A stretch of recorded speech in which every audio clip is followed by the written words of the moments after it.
Oke Mas Bos, Assalamualaikum warahmatullahi wabarakatuh. Berjumpa lagi di channel Tresno Tani.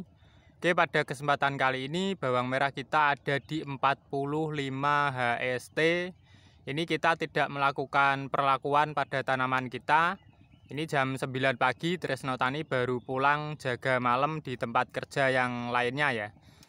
Untuk kemarin kita melakukan penyiraman rutinan untuk memenuhi kebutuhan air pada tanaman kita.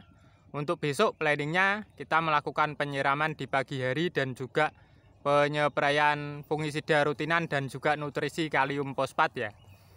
Untuk berangkatnya mungkin kita setelah subuh langsung berangkat, nanti setelah penyiraman langsung saja kita melakukan penyepraian. Semoga jam 10 pagi kita sudah selesai ya. Untuk kondisi tanamannya langsung saja kita akan melakukan pendekatan ke lahan ya. Untuk perlakuan yang ada di tetangga ini sedang melakukan penyiraman. Bawang merahnya sekarang berusia kurang lebihnya ada di 30 HST. Selisih 2 minggu dari tanaman Tresno Tani ini. Kemudian yang paling utara selisihnya 1 minggu dari Tresno Tani. Oke, itu sedikit informasi. Kita mencoba untuk melihat bagaimana kondisi tanaman kita ya. Oke. Bismillah. Dan ini kita bawa ini cipluan, ini buah yang menyehatkan. Oke, kondisi tanamannya seperti ini. Ini umbinya sudah seperti ini. Ini kemarin kita ada hujan ya, sempat ada hujan 2 hari. Akhirnya menimbulkan tanaman ini nih. Tumbuh tunas, tunasnya masih bertambah lagi. Itu karena ada suplai nitrogen dari air hujan. Makanya Tresno Tani di saat musim penghujan itu meminimalkan penggunaan nitrogen karena sudah terbantu oleh air hujan. Kalau air hujan tiba pasti tanaman kita elungnya itu bertambah. Elung itu tunasnya itu Mas Bos.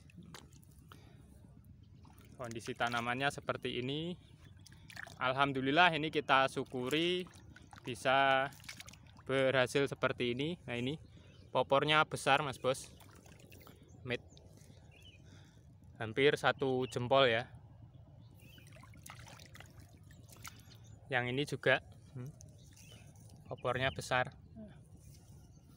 Untuk overall kondisi tanamannya ini umbinya seperti ini. Nah ini masih yang tunasnya masih tumbuh karena air hujan. Ini kita tetap patut bersyukur dan kita masih ada PR dan belajar lagi untuk yang di sebelah utara sana ya. Yang di sebelah sana kan kemarin terkena penyakit jamur karena emang kelebihan air saat itu. Di sana kan tempat patusan ya, tempat patusan dari tetangga kita. Kita harus mentoleransinya karena mau gimana lagi. Kita harus punya jiwa sosial karena kita itu bertani juga bertetangga. Terus pembuangannya kan di sebelah timur sini. Makanya kita yang harus mentoleransi tetangga kita, harus memberi ruang untuk tetangga kita, untuk beliaunya, sehingga bisa sama-sama maksimal dalam bertani ya. Seperti itu. Untuk pengakalannya nanti di saat musim penghujan, ya kan, di saat musim penghujan kita nanti yang tempat patusan itu kanan kirinya tidak kita tanami bawang merah, kita tanami tanaman yang lainnya. Karena kalau kita tanami bawang merah di saat tetangga kita itu membutuhkan patusan, otomatis kan teraliri air yang sangat banyak. Nanti ditakutkan terjadi penyakit jamur yang seperti yang sudah-sudah. Dan kalau ada hujan, angin, penyakit jamur tersebut bisa menyebar ke tanaman yang lainnya. Nah, makanya kita belajar dari kejadian kemarin. Kita di musim labuhan depan kita tetap menyiapkan atau tetap toleransi ke tetangga, tetapi nanti kita persiapkan biar nanti kita tidak menanggung resikonya. Kita tanami tanaman yang lainnya. Oke, kondisinya sehingga kita nanti bisa maksimal. Ini pembelajaran ya.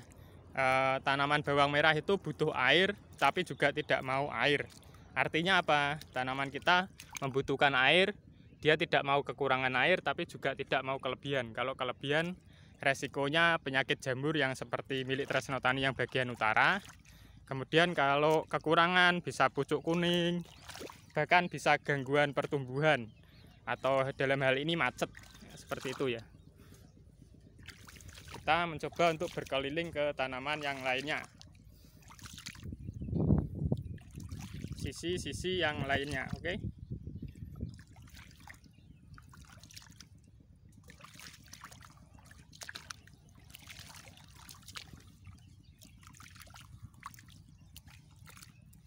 HP-nya panas Mas Bos. HP-nya panas, kita ke tempat yang agak teduh dulu biar HP-nya agak dingin. Nah ini loh Mas Bos, air hujan kan mengandung nitrogen. Nah, dia masih ada tunas barunya lagi seperti ini. Nah, ini penghentiannya kita bisa memakai bahan aktif azol ataupun kita juga bisa memakai paklobutrazol. Tapi ada info yang beredar, paklobutrazol itu bisa menimbulkan efek samping pada lahan kita. Dan ini yang benihan kecil. Benihan kecil, ini juga tunasnya masih banyak yang baru-baru. Nah, tunasnya masih tumbuh. Nah, benihan kecil bisa seperti ini, alhamdulillah.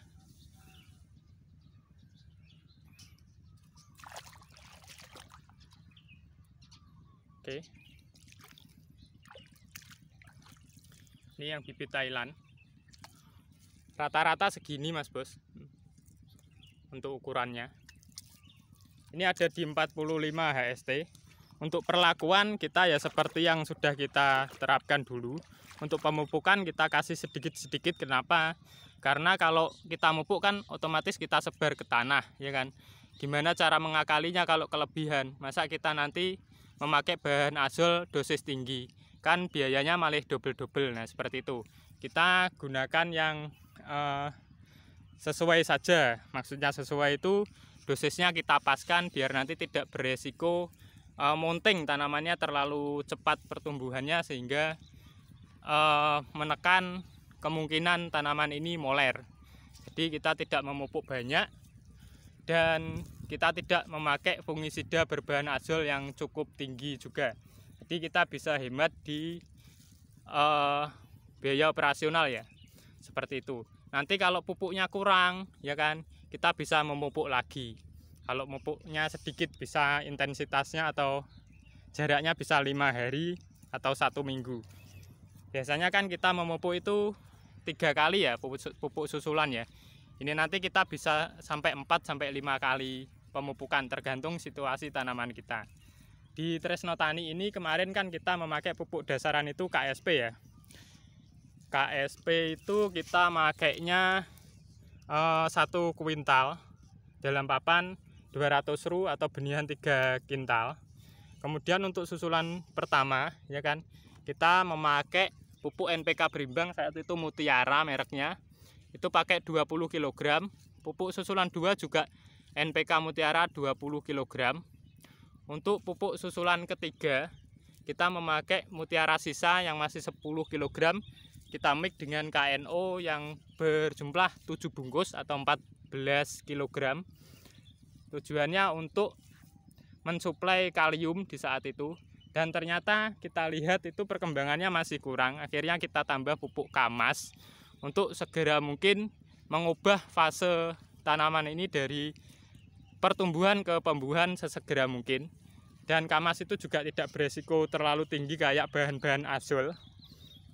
Tidak menimbulkan residu pada tanah sehingga aman, kita pakai itu.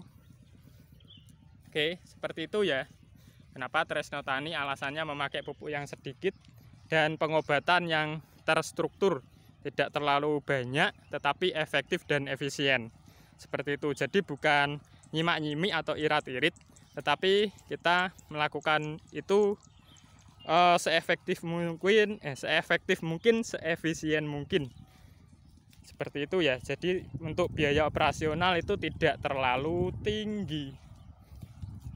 Bukan hitung-hitungan, tetapi ya emang kita itu menjalankan menjalankan roda pertanian ini juga pakai modal ya. Kita juga harus bijak dalam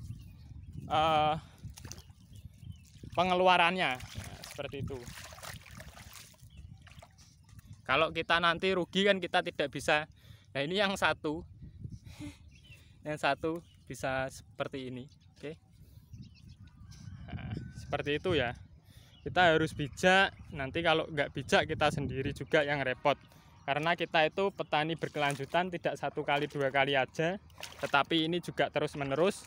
Jadi sebisa mungkin jangan meninggalkan residu pada lahan kita. Terus kita itu juga mempunyai modal untuk tanam di berikutnya, seperti itu ya. Kita ambil untungnya itu tidak epeh kasarannya, tidak epeh.